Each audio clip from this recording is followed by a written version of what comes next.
This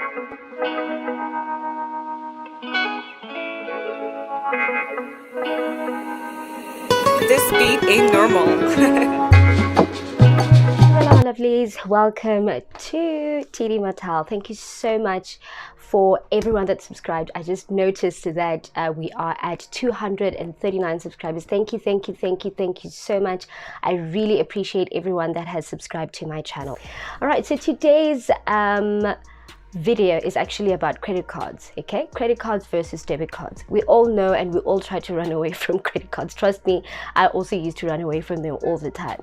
But recently I've been doing my research, and I actually I called up a couple of friends, you know, just to hear their personal opinion and how they use credit cards and all of that. And I realized that, hey man, I've been using credit cards the wrong way all along. I think I got my first credit card when I was my first year of working, actually. That's when I got my first credit card. To be honest, I did not know how to use it.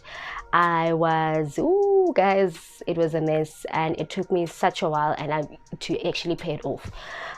So yeah, credit cards, man. The benefit of a credit card, I'll just jump onto the benefits and the advantages and disadvantages of credit cards and debit cards, right? Debit cards, obviously, you don't pay any interest fees, you don't pay anything else. You just use, it's just a card that you just put money in. You know, you just put money in and you can use it however you want. Obviously, there are certain charges and fees that you have to pay depending on the bank that you use. Some banks don't have a lot of fees and so forth. All right, so credit cards. There's certain credit cards where you have unlimited swipes. I would suggest that when you firstly get your credit card, to just put it on a smaller limit, you know, maybe 2,000, so that you can see how you can actually use it. I remember mine was 2.5 in the beginning, and then I needed to use it for other stuff, so then I increased my limit. But then at the end of the day, you need to pay it off. Okay, so you use credit card and you use credit as a tool. If you cannot control yourself, make sure that you have a very low limit, even if it's as low as 500 rand, it doesn't matter. Okay, and as long as you can pay it off before the date actually lapses. That's the most important thing that you have to think about. I, for one, I remember when I used my credit card, I just paid off and then I'll just carry on with my life. But I never really had a target, and I never really knew what I was using my credit card for. So it was just me just having a credit card, and that was that. But now that I'm older, I actually understand the benefits of credit. Okay, so rich people know how to use credit cards, guys. Like, also, I think we should just adopt the kind of mentality where we actually learn about how to budget, where to put our money in, and all of that. And I'm learning that. I know that, you know, if you grew up in a middle class family, sometimes your parents don't even share how they make money, and they don't share certain things with you, and I completely understand. At this point, I think it's quite important or pivotal that South Africans actually learn how to budget, and financial literacy is something that's quite important as well. Coming from a middle class family, you know, middle class is actually an imaginary class. It's just people that where, you know, their credit actually enables them to be able to afford certain things. I remember I was having a chat with my cousin. It was my first year of working, and I remember that time we were talking. You know, we had a really nice chat about finances and all of that. And I think that if you adopt, you know, or if you just make finances like part of the conversation, especially with your friends and your family, if your family is open to it. I know some parents are very sneaky, not sneaky, but they're quite secretive, like with their money and how much they have and all of that. But it's very important that we learn finances at a very young age. I know now, you know, in our old ages, we make a lot of financial mistakes, and we wish that someone else could have told us, you know, not to make those mistakes. Sometimes, but at the end of the day, you will benefit a lot from having conversations. So just making it normal. You don't need to know about people's salaries and stuff, but you can just, you know, approach a person that you see is actually doing quite well. Oh, my hair's itching. Is actually doing quite well, you know, and just ask them, you know, how do you budget? What do you do? Do you have a certain 10% rule? Do you have the 50, 30, 20% rule? Please Google that. I think it will benefit you a lot. And where do you invest your money? I know some people don't even want to share information. I don't know why black people don't like talking about money. I'm sorry, I'm gonna throw you guys under the bus because you guys are a problem sometimes. But I see a great change within millennials now, and we love talking about money now, and that makes me so happy. Okay, so like I mentioned before, middle class is actually an imaginary class. It's just people that have good credit that can afford them to actually buy a house, buy a car, and afford certain things as well.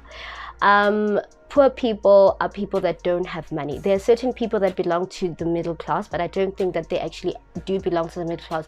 They're actually quite poor because they are literally buried in debt. They don't know how to get out of it. They only know how to function only when, you know, they're in debt. I do understand that credit and debt go hand in hand, and people, if you don't know how to use credit well, you will be in debt. All right, so I've been watching a couple of YouTubers as well. My TikTok, thankfully, the algorithm, you know, it's mostly finance and all of these other things, because those are things that I'm actually interested in. But I've recently learned that, you know, you can gain points with credit cards. You can fly for free if you're a frequent flyer. You can fly for free with, and you can get certain discounts on certain things as well. Another thing is that the interest rate, when you get a loan from a bank, it's like average, it's like 20.5% interest rate, which is a lot. For credit card, it's about 11, I think, 5 to 11%, depending on which bank you use. The other thing is that, you know, once you start paying off your credit card well, let's say you spend 2,000 Rand on that credit card, right? And you paid well, maybe before the date or just before the date, you do get points. You know, you are insured as well. That's literally the benefit of it. I think that we as young South Africans, we are so afraid of credit cards because we have seen how a lot of people have actually been, you know, swallowed by debt and all of that. And I do understand, and I also used to be so scared of it because I am afraid of debt myself. And to be honest, there's good debt and there's bad debt, and if you know how to use your credit well, it can work for you. Like, it can definitely work for you. So there's no need for you to run away from credit cards. Do your research as much as possible. Understand, okay, where can I get points? Where can I get rewards? How can I use it? What I'm trying to say is that use credit cards as a tool, and use credit as a tool.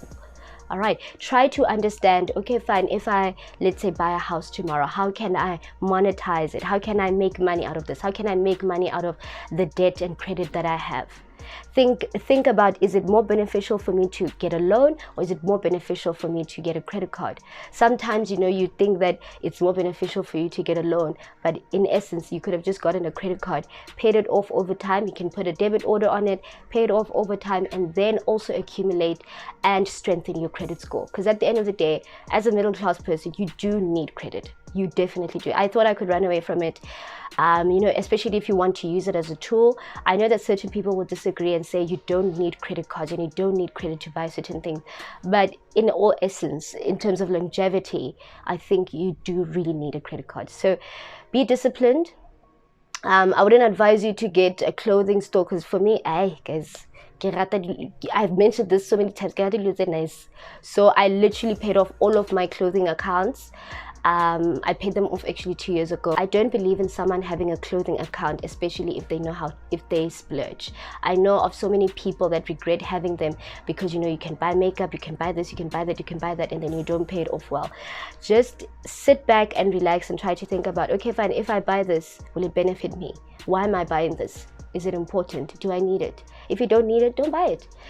With credit cards, you can pay your rent using your credit card and then pay it off and then just put the money back in. That shows a flow of money, and that shows that you're taking money out, you're borrowing money, and you're also paying it back.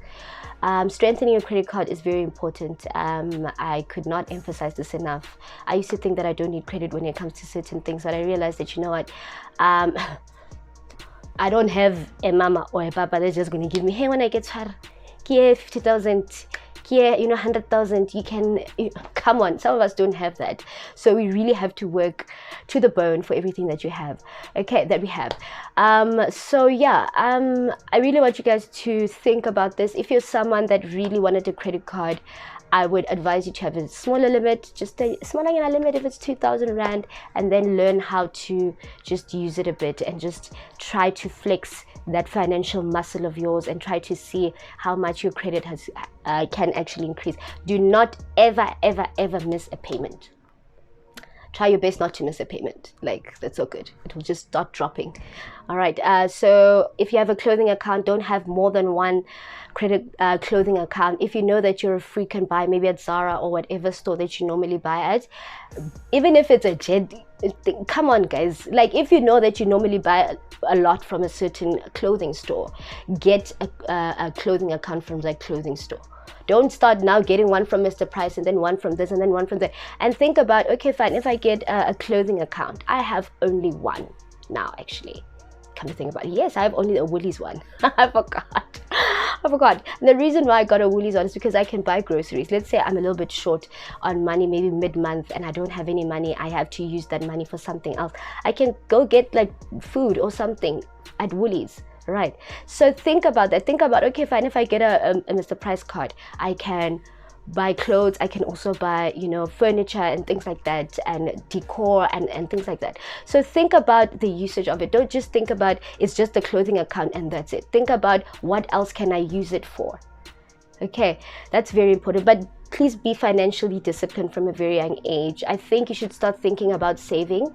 Actually, not I think, you should start saving when you start getting your first job. As a student, get those smaller jobs. You don't really need to use the pay that you get. Let's say if you work at the computer center, or you do promotions or things like that, just try your utmost best to discipline yourself and say, okay, I'm going to save this much, I'm going to save this much, I'm going to save this much. And as a student, your parents won't ask you for money, so that's the best time for you to actually save money. Once you start working, black tax, I'll do another video of black tax. Black tax. Okay. Okay. I'm just kidding. I'm just kidding. I think everything can be managed. Right. So yeah, don't run away from credit cards. Just sit down, do your research before you get a credit card, and just think of the benefits. If you have a car, some people, they love to use it for emergencies, but if you can't pay the money back immediately, that's also another problem. It's not to say that you have to pay all of the money back. You can pay it in increments, right, in installments, and then you can take it from there. I hope that helped. That's just my little knowledge of credit cards and all of that. But I know a lot of people will discourage you from getting a credit card, but if you know how to use it, if you're disciplined, it can literally help you quite a lot in the future.